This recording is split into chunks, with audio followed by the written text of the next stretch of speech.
राधे राधे दोस्तों। ईश्वर आप सभी की सभी मनोकामनाओं को पूर्ण करे और आप सभी को स्वस्थ और खुश रखे। चलिए कहानी शुरू करते हैं। हमारी आज की कहानी का शीर्षक है पिता या बोझ। अशोक जी एक सेवानिवृत्त व्यक्ति थे। उनकी पत्नी का देहांत 1 साल पहले हो गया था, इसीलिए अब वह अपने बेटा और बहू के साथ रहते थे। आज अशोक जी आकर डाइनिंग टेबल पर बैठ गए और जैसे ही उन्होंने प्लेट में खाना लिया तो देखा कि आज फिर से सब्जी में तेल और मिर्च बहुत ज़्यादा था। अशोक जी का कोलेस्ट्रॉल और डायबिटीज़ भी बहुत ज़्यादा था। डॉक्टर ने उन्हें ज़्यादा तेल, घी और मिर्च मसाले वाले खाने से दूर रहने को कहा था, लेकिन बहू दीपा को तो ये सब बताने का कोई फ़ायदा ही नहीं था, क्योंकि वह उससे जितना कम मसाले का खाना बनाने के लिए कहते वह उतना ही चटपटा और मसालेदार खाना बनाती थी। खैर, जो वो चाहेगी वही करेगी। कल ही की तो बात है जब अशोक जी ने दीपा से उनके लिए कम चीनी वाली चाय बनाने को कहा था, तो दीपा ने गुस्से में कहा था कि मैं अलग से बेस्वाद चाय नहीं बना सकती पापा जी। आपको पीनी है तो पी लीजिए, वरना रहने दीजिए। तब अशोक जी सोचने लगे कि अगर मेरे लिए कम मीठे की चाय बना देगी तो कौन सा उसकी चाय बेस्वाद हो जाएगी। अरे पहले मेरे लिए कम मीठे की निकाल दे, उसके बाद उसमें और चीनी डालकर अपनी चाय बना सकती है, लेकिन उसे तो मेरे लिए कोई भी काम करने में कष्ट होता है। उनका मन हुआ कि बहू से कहें कि उनके लिए अलग से खाना बना दे, पर अब अशोक जी में दीपा का गुस्सा सहने की हिम्मत नहीं थी, और जो बहू मेरे लिए कम मीठे की चाय नहीं निकाल सकती वह मेरे लिए अलग से दाल और सब्जी बनाए, यह तो नामुमकिन है।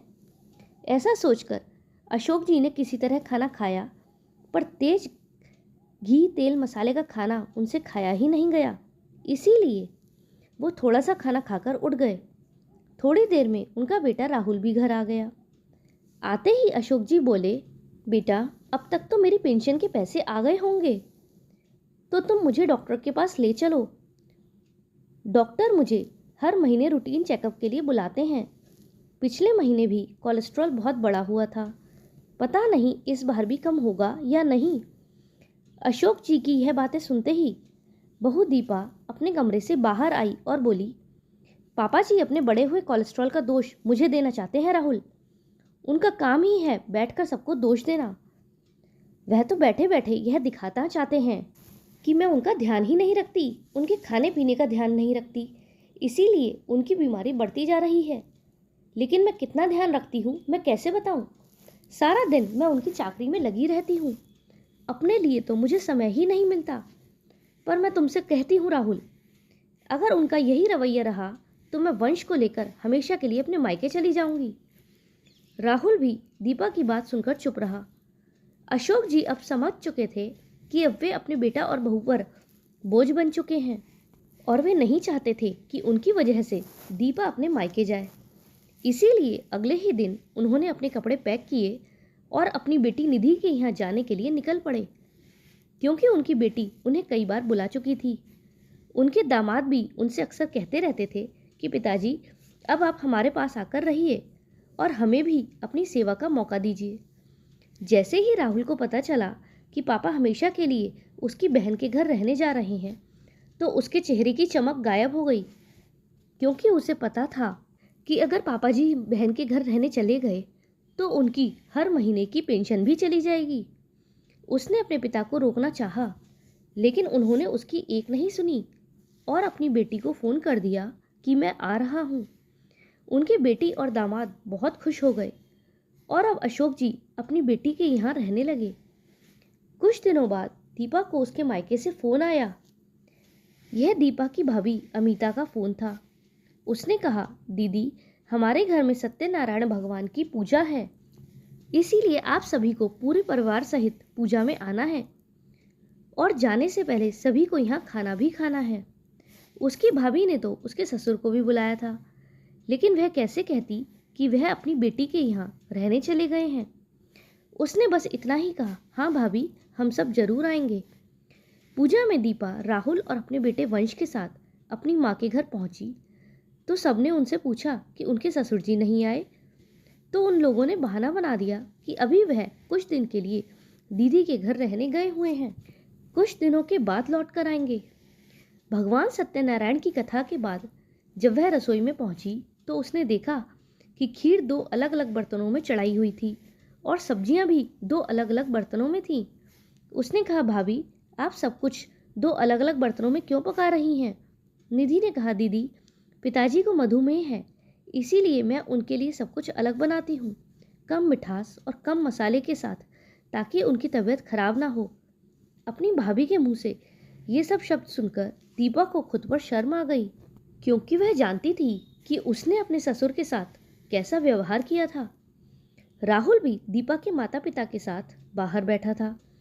तभी दीपा का भाई सौरभ वहां आया और बोला, बाबूजी, इस महीने की तनख्वाह ले लीजिए।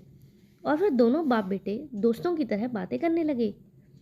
यह देखकर राहुल सोचने लगा कि उसका साला कैसे अपने पिताजी का ध्यान रखता है, और एक वह है जिसने अपने पिता की पेंशन के पैसे भी अपने पास रख लिए और कभी भी अपने पिता के पास बैठकर दोस्ताना व्यवहार नहीं किया।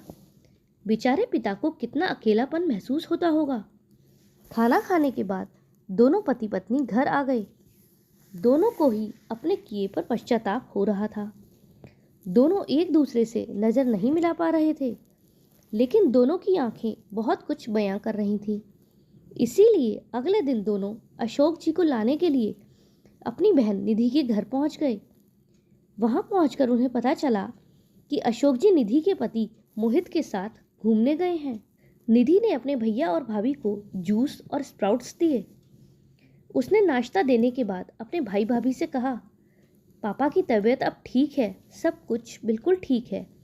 रोज तुम्हारे जीजा जी और पापा टहलने जाते हैं और फिर वापस आकर यही नाश्ता करते हैं, और हम भी उनके साथ यही नाश्ता करते हैं।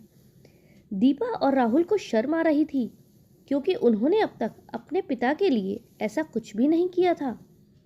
तभी अशोक जी और मोहित वापस आ गए। उन दोनों के आते ही राहुल और दीपा ने उन दोनों के पैर छुए और फिर वह अशोक जी से बोला, पापा, हम आपको घर लेने जाने के लिए आए हैं। यह सुनकर अशोक जी एक पल के लिए झिझके, क्योंकि वह अपने बेटे और बहू के साथ वापस जाकर फिर से अपमान नहीं सहना चाहते थे। उनको ऐसा सोचते हुए देखकर दीपा बोली, पापा जी, हमने बहुत गलतियां की हैं, हम बहुत बुरे हैं पापा जी, लेकिन मैंने सुना है कि एक पिता अपने सबसे बुरे बच्चे को भी माफ़ कर देता है। क्या आप हमें माफ़ नहीं करेंगे? दीपा ने हाथ जोड़कर कहा। राहुल भी अशोक जी के सामने हाथ जोड़कर खड़ा था। उन दोनों को इतना दुखी देखकर अशोक जी भी उनके साथ घर वापस जाने के लिए तैयार हो गए।